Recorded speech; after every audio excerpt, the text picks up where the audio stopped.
अरविंद कुमार ग्राम प्रधान बढ़ुआ गोदाम ने समस्त जनपदवासियों, क्षेत्रवासियों व ग्रामवासियों को 2 अक्टूबर गांधी जयंती, शारदीय नवरात्र, दीपावली, डाला छठ और भैया दूज की हार्दिक शुभकामनाएं दी है। जो है हमारे जो मैं डॉक्टर रामदास भारती हूँ और मेरा गांव माछीदिन घोसी तहसील में है, जो जनपद मऊ उत्तर प्रदेश का है। यहाँ हमारे भतीजे प्रशांत भारती जो 31 साल के थे और उनकी डेथ हो गई है। क्योंकि कोविड काल से लेकर के अब तक हमारे घर में 5वीं मौत है, तो इस वजह से हम लोगों ने श्रद्धांजलि और आदरांजलि कार्यक्रम था आज हमारा सांत्वना कार्यक्रम, और यह कार्यक्रम में हमारे प्रदेश के सभी लोग यहाँ उपस्थित रहे। और इस कार्यक्रम के माध्यम से हम लोगों ने करुणा, प्रेम, मैत्री की भावना को लेकर के समाज को बेहतर कैसे बनाया जाए, इस श्रद्धांजलि सभा को किस प्रकार से समाज के लिए उपयोगी किया जाए और इससे लोगों का हित कैसे हो पाए। हमारा जड़न मरण ये सच है कि मृत्यु सत्य है। तो इस सत्यता की दिशा में हमारा एक एक पल जीवन का हम दूसरे के लिए कितना उपयोगी कर पाते हैं, इसलिए आज का ये जो सांत्वना कार्यक्रम था और इस कार्यक्रम के माध्यम से लोगों ने आज आदरांजलि अर्पित किया है। और साथ साथ कुछ हमारे जो गरीब महिलाएं या जो भी वृद्ध लोग हैं जो कि थोड़ा सा किसी भी प्रकार से अभाव से ग्रसित हैं, उनको हम लोगों ने वस्त्रदान और लोगों का सहयोग करने के लिए एक छोटा सा हम लोगों ने कार्यक्रम रखा। अगर देखा जाए कि इन तमाम समस्याओं को जूझते हुए आप इस ऊंचाई की तरफ बढ़ रहे हैं, उसका रीज़न क्या है? देखिए, हम ऊंचाई की तरफ बढ़ रहे हैं कि नहीं, ये तो आप और समाज तय करेगा। हम बेहतर करने की कोशिश में हैं और मुझे लगता है कि अगर हम पैदा हुए हैं तो हमारे पैदा होने का कोई उद्देश्य है।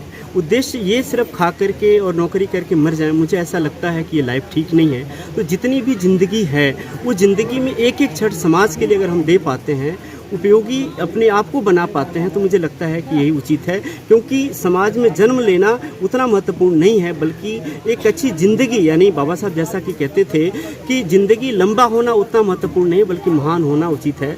तो चूँकि हम लोग इन्हीं महापुरुषों को लेकर के हम विचारों को आगे भी बढ़ाते हैं, इसलिए जो ज़िंदगी को हम लोगों के बीच लोगों के लिए लगाने का प्रयास करते हैं कि शायद किसी के दुख में मैं काम आ सकूं, किसी का सहयोग कर पाऊं और मेरी ज़िंदगी भी उसकी समाज बेहतर बनाने में अगर काम आ जाता है तो हम कर सकें। यही उत्साह है जिसकी वजह से हम बेहतर समाज बनाने की दिशा में प्रयास करते हैं। कहा जाता है कि आप शिक्षा के एक अच्छे पौधान पर हैं और छोटे से लेकर के बड़े लोगों का भी आप सहयोग शिक्षा से लेकर के तन मन धन से लगे रहते हैं, इसका क्या रीज़न है? इसका कारण सीधा यही है कि हमने महापुरुषों को पढ़ने की कोशिश की और ठीक से पढ़ने का प्रयास किया है। और जब हमने पढ़ा तो हमने पाया कि मैं अकेला ऐसा व्यक्ति नहीं हूँ जो दुखी हूँ, पूरी दुनिया में लोग हैं। बुद्ध भी, तथागत बुद्ध कहते हैं कि दुख है, दुख का कारण है और उसका निवारण और रास्ते हैं। तो अगर दुख है तो हम उससे अलग कैसे हैं?